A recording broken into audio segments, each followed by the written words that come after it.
Estudo Bíblico 16.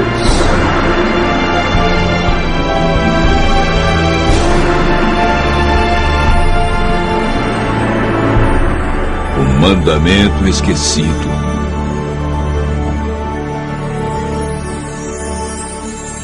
Alguns cristãos guardam o sábado como dia santo de culto e repouso. Outros guardam o domingo. Há quem santifica a sexta-feira e outros dias da semana. Em todos os casos, há pessoas sinceras que seguem o que lhes foi ensinado, sem nunca ter examinado o que Deus diz a respeito. É verdade que há também os que preferem esquecer justamente o que Ele mandou lembrar.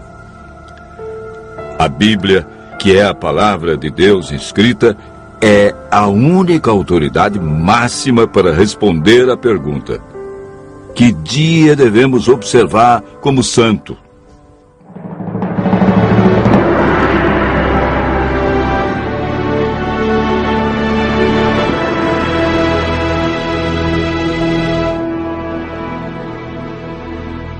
Deus criou o mundo em 6 dias, de 24 horas, e no 7º dia descansou. Em cada dia executou uma parte de sua criação. Entre os dias que marcaram a semana da criação, existe um que foi separado por Deus para estarmos mais próximos dele. Um dia para descanso e adoração.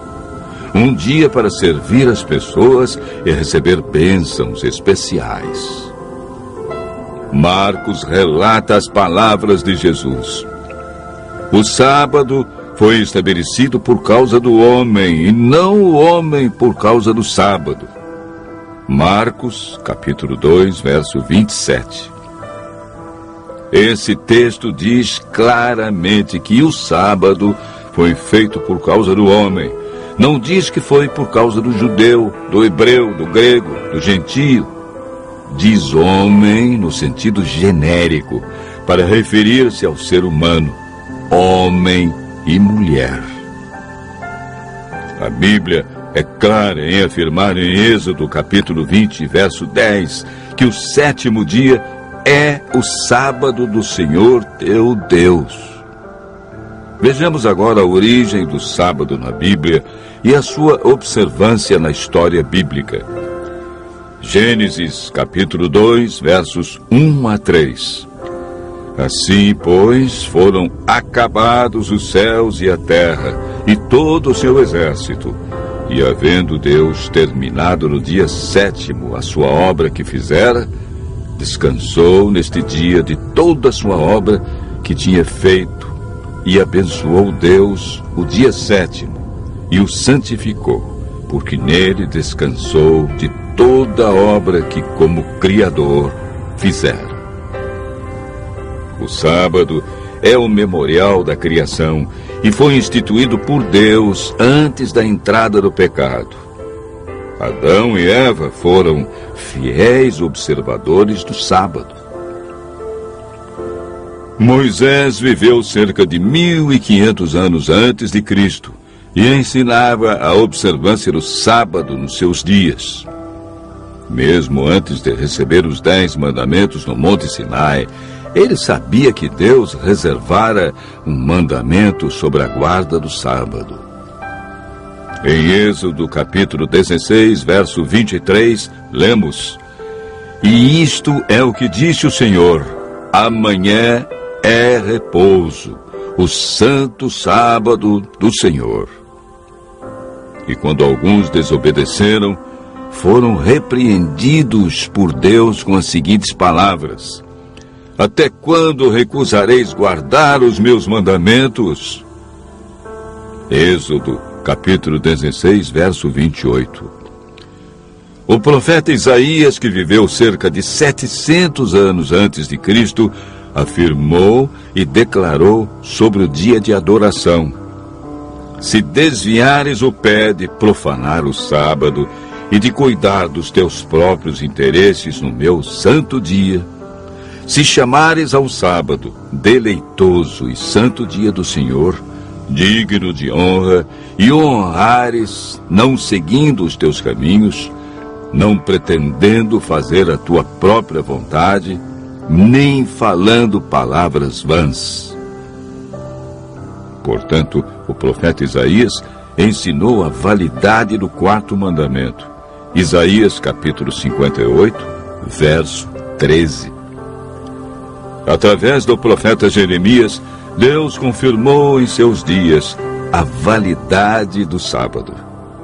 Se deveras me ouvirdes, diz o Senhor, não introduzindo cargas pelas portas desta cidade no dia de sábado, e santificardes o dia de sábado, não fazendo nele obra alguma. Jeremias capítulo 17, verso 24. Ezequiel apresenta o sábado como sinal do Deus verdadeiro. Também lhes dei os meus sábados para servirem de sinal entre mim e eles, para que soubessem que eu sou o Senhor que os santifica. Santificai os meus sábados, pois servirão de sinal entre mim e vós, para que saibais que eu sou o Senhor, vosso Deus. Ezequiel, versos 12 e 20. Por todo o Antigo Testamento, podemos observar a insistência dos profetas quanto à fidelidade ao quarto mandamento.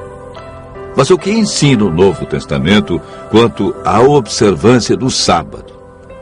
Lucas 23, verso 56, afirma que Jesus, indo para Nazaré, entrou num sábado na sinagoga, segundo seu costume, e levantou-se para ler. Ele também registra a experiência das mulheres que seguiam a Jesus. Era o dia da preparação e começava o sábado. As mulheres que tinham vindo da Galiléia com Jesus, seguindo José, viram o túmulo e como o corpo fora ali depositado. E no sábado descansaram, segundo o mandamento. Lucas 23, versos 54 e 55.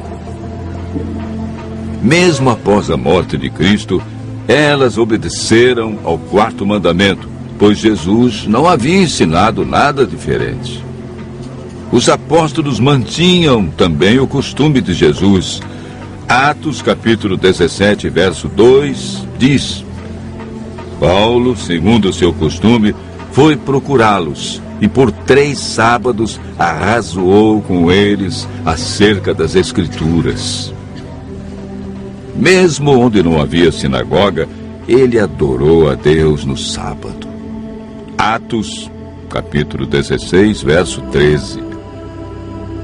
Quando em Corinto, Paulo, durante 1 ano e 6 meses, isto é, 78 sábados, não mudou seu dia de adoração, nem o costume de ir à igreja aos sábados. Atos, capítulo 18, versos 4 e 11. Em toda a Bíblia podemos ver a insistência dos profetas, de Jesus e dos apóstolos, a respeito do quarto mandamento. Ao povo de Deus cabia a responsabilidade de ensinar entre as nações o sábado como o verdadeiro dia de adoração, uma das exigências de Deus expressa nos 10 mandamentos. Após a volta de Jesus e o milênio, iremos morar na nova terra, desfrutando das bênçãos do dia de sábado por toda a eternidade. Jesus afirmou em João capítulo 14, verso 15: Se me amais, guardareis os meus mandamentos. Tiago diz no capítulo 2, verso 10: Pois qualquer que guarda toda a lei, mas tropeça em um só ponto, se torna culpado de todos. Continue ouvindo a voz de Deus, usufruindo das bênçãos da criação e praticando a esse mandamento por amor a Jesus.